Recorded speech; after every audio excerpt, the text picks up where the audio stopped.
yuhuud baa dagaalamaysa iyo muslimiin baa leeyahay xagee lagu dagaalamaya nusuusta qaarkeed waxay tilmaamaysaa waadiga urdun in lagu dagaalami doono waliba nusuusta qaarkeed waxay tilmaamaysaa bariga galbeed in la kala fadhiyi doono qolana bariga inay joogi doonto qolana ay galbeed fadhiyi doonto inta halka isku dishaan baa nabigu wuxuu leeyahay alayhi salaatu wasalaam yuhuud la jabin doona marka la jabiyaabay waliba dhirtu iyo dhagaxa iyo cid waliba ka warrami doonta geed mooyaane geedka shajaratu qarqadka la yiraahdo mooyaane inta kale oo dhamay sheegi doonaan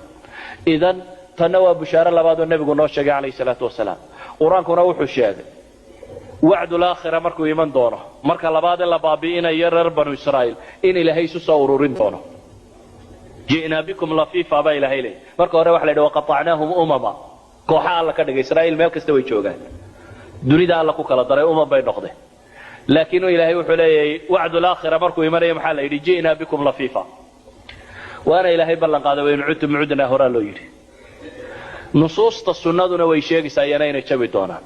baqa kama qabno israa'iil inay jabi doonto iyadan waxba halkan in badan ka talaabin maraykan inuu jabi doono waa xaqiiqo jirta waayo raasha jabay oo ka xoog badnaa cidi taariikhda bini'aadamka ma sii odorosin raashiya 10 sano ku baabi'i doonta laakiin waxay leenahay waxaan oo dhami waxay sheegayaan mustaqbal inuu soo socdo waxaynu nidhi taariikhdu ma la daraasaya taariikhda waxa dib ugu noqotaana ilaahay baa quraanka wuxuu ku yidhi inna fir'auna ala fil ardi waja'ala ahlaha shi'a yastad'ifu ta'ifatan minhum yudabbihu abna'ahum wa yastahyi nisa'ahum ilaahay fir'aun buu ka warramo waxa la yidhi dunidu ku qooqo uu kibirka fir'aun markii alla sheegay waxa la yidhi sababtuna waxay ahayd yastad'ifu ta'ifa dadka wuxuu ka dhigay shiic baa la yidhi kooxo muslimku hadduu muslim noqon lahaa dee ma jabeen laakiin waxay kala noqdeen Soomaali iyo Somaliland iyo maxay Yemen iyo Saudi iyo Masaari iyo Turki iyo Afghanistan iyo Pakistan baa laga dhigay kooxa laga dhigay waa falsafadii fir'aun divide and rule Ingiriis kama iman waa ancient philosophers ki waxay rumaysnaayeen waa wuxuu rumaysnaa fir'aun dadka xukumayay waa divide and rule nin kasta oo raba inuu dadka dulmiyaana halka uu ka bilaabaa waxa weeyaan shacabka inaad qaybiso waayo shacabku hadduu wada jiro dee ma dulmiyi kartid oo ku tuuraya haddaad aragto dictator meel fadhiya haddana dulmi wada wuxuunbuu suurtageliyey dadkan un baan isku xidhnayn hadday dadku mid yihiin dhaalimba ma xukumi karo walidalik baa ilaahay wuxuu ku tilmaamaya fircoon jacala ummadiiba wuxuu ka dhigay maxay shiic kooxo kooxa markii laga dhigay muxuu sameeyay yastad'ifu ta'ifatan minhum baladi koox buu la baxay marka maalin bar reer baa la tubaade ilaa dad wada tuntaada lagu tumayaa yastad'ifu ta'ifatan minhum baladi koox kamida buu gumaystay laakiin maxaa uu ku gabagabay gumaysiga wuxuu gaarsiiyay baa ilaahay yiri xad uu maxay sameeyay yudabbihu abnaahum wa yastahyi nisaahum bay u gaadhay waxay u ahaatay inuu qabiil ku xukumo inaanay ragna dhalin ee rag la laayo dumarkana in la daayo ay shaqaale noqdaan oo reer banu israa'iil ilaahay baa wuxuu yiri subhanahu wa ta'ala innahu kana min al-mufsidin fir'aun wuxuu kamid ahaa kuwa fasaadka sameeyay baa ilaahay laakiin hadana aayaadka ku xiga ilaahay wuxuu leeyahay ونريد أن نمن على الذين استضعفوا في الأرض ونجعلهم أئمة ونجعلهم الوارثين ونمكن لهم في الأرض ونري فرعون وهامان وجنودهما ما كانوا يحذرون إلهي وحليه سبحانه وتعالى أنه وحان دوني إن كوغ الله يستبع إلهي ده كوين لكم على الذين استضعفوا في الأرض kuwii dhulka lagu gumaystay baan rabaaba ilaahay subhanahu wa ta'ala ku galadaysto maxaa ilaahay ku galadaystay ilaahay wuxuu yiri waxaan doonayaa inaan ka dhigo a'imma kuwa wax xukuma ee a'immada hadda waa kooxda la gumaysanayo ayaa ilaahay yiri waxaan doonay inaan ka dhigo a'imma waxaan kaloo doonay inaan ka dhigo baa ilaahay yiri wanaj'aluhum alwarithin kuwa dhulka dhaxlay iyagu waxaan rabay baa ilaahay leeyahay wanumakkina lahum fil ard meel cidla inta la geeyo uun halka madax ka noqon maayaan dhulka la makansiinaya baa ilaahay iyaga saytaraynaya fircoonkan iyo kooxdana waa la jabinaya waxa kale ilaahay aayaadka ku siilay wa nuriya fir'auna wa hamana wa junudahuma minhum ma kanu yahdarun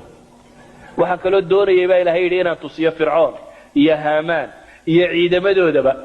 markii la duleynayay markii hore kibirka iyagu ma alla sheegay laakiin markii la jabinayay ma ciidanka alla sheegay labadoodii ciidankooda baa ilaahay subhanahu wa ta'ala isku halaynaya kooxdaana waxaan rabaa inaan tusiyo waxay iyagu ka feejignaayeen iyagu meesha yaa laydinka qaadin bay ka feejignaayeen kaana ilaahay wuxuu leeyahay waxaan doonayaa inaan tusiyo idan waxaan leenahay dhacdo taariikheed oo hore qur-aanku uu sugay ilaahay baana tilmaamay waa inay dhacdo innagana intaynu noolayna ilaahay baabayna tusay waxaa soo gaadheen ciidan la yidhaahdo red armiga oo la yidhahdo weligiiba dagaal kuma jabin russia weligeed dagaal kumay jabin baa la yidhi afghanistan ka hor owdin red army meel uu galo uu ka soo noqday ma jirto laakiin ilaahay baa wuxuu ina tusayey niman qoryihii 1940yadii dagaalka lagu galay xabadkeliyaala lagu jabiyey ilaahay afqar bilaadillah meel aad dad u gaajaysani joogaan waayo iimaanku goormuu muuqda haddii inta raash iyo maraykana la isku diro mid la jabin lahaa wuxuun baad odhan lahayd dee kuwan baa kuwan ka kaara fiicnaa socaynkaama maydan tidhahdeen kuwan baa kuwan ka dayuurad fiicnaa kuwan baa kuwan ka dabaabad fiicnaa ilaa waa laba xoogoo isgalay laakiin ilaahay wuxuu isgeliyey qolaan waxba haysan iyo nimankii dee satellaytyada cirka loo diro kuwa ugu waaweyn raashiya unbaa iska lahaa nimankii cirkaba wuxuu diran jiray iyabaa alla isgeliyey kooxaan waxba haysan markaasaa weliba la jebiyey raashiya idan kooxda kale inay jabtaana iyana taariikhda baciidku maaha ama hadda ha jabto ama berri dambe ha jabto waxaan leenahay waa jabayaan hadda odhan maayo waa si suurtagal berri iyana waa suurtagal yani maxaan odhan maayo markaa leeyahay waa maxay yani haybka ma hubo kuwan inay kuwii jebinayeen lakin waxaan leeyahay way jabayaan rushiyaba 10 years ayaa la waayey soviyedkii weynaa oo ka soo hadhay yaroo raashiya la yidhaahdo dunida dawarsataa oo qaxootigoodii dunida laga fadhiyi waayey saa soomaalida yurub oo dhan qaxootigu joogaan laakiin raashiyadii caynka ahayd hadday saan u dambaysay kuwa kalena inuu u dambaysaa wax fog maaha laakiin kuwa munhazimiinta sii jabay ayaa iyagu jooga halkii cigaal soomaalidu ka sheegaysay soomaalidu maxay yidhahdeen cigaal fulanimadiisa waxay ka gaadhay col horti jabayay bay gabadhiisi ku barooratay baa la yidhi goormaad dhimatay markii la yidhina wuxuu idhi adeer shalaan go'a caalam alislaami koox baa joogta shalaan go'a iyo cigaal u dhaamo cigaal shidaad yacni koox u dhaamo oo tiro badan baa runtii joogta caalam alislaami ma xoog la'a ma xoolo la'a ma dad la'a ma nuclear la'a xataa hadday nuclearka ka warramayaan wuxuu leeyahayba ma jirto laakiin col hortii jabayay baa jooga kuwana way faydmayaan wax sii fog maaha idan waxaan leenahay mustaqbal muuqda ayaa islaamka u soo socda laakiin idinka mid qurun baan idin leeyahay idinku hadiin beelinun baan idin weydiinaya yani islaamka